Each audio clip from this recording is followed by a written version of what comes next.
This organization was just kind of getting going, so they wanted directors as representatives from other Indian organizations. So they asked me if I would come over, and I came to a couple of meetings, and their executive director quit. And so they asked me, they needed somebody to close the program out, close out the contracts. And since I wasn't working, they asked me if I would do it. I used to make a lot of trips to Washington because we had to lobby for money to be put into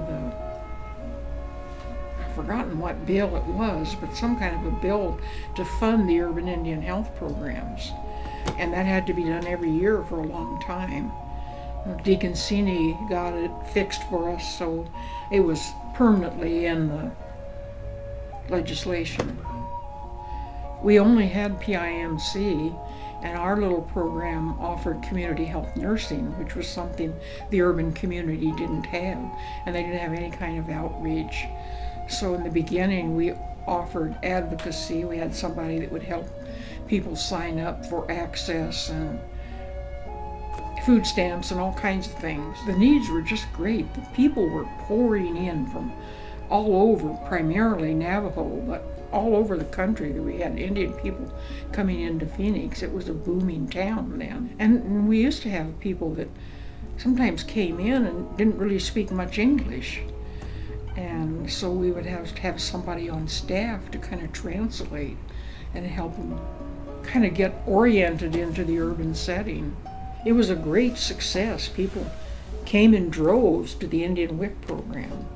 And sometimes we got a few non-Indians who lived right around there, but it was Indian people by and large. And they liked having an Indian WIC program because it's a really needed program. And I hope the board never forgets that. I mean, it might seem inconsequential and, it's not a lot of money. But I don't know, a lot of families I visited back in the old days, some of those kids wouldn't have had much to eat if it wasn't for WIC.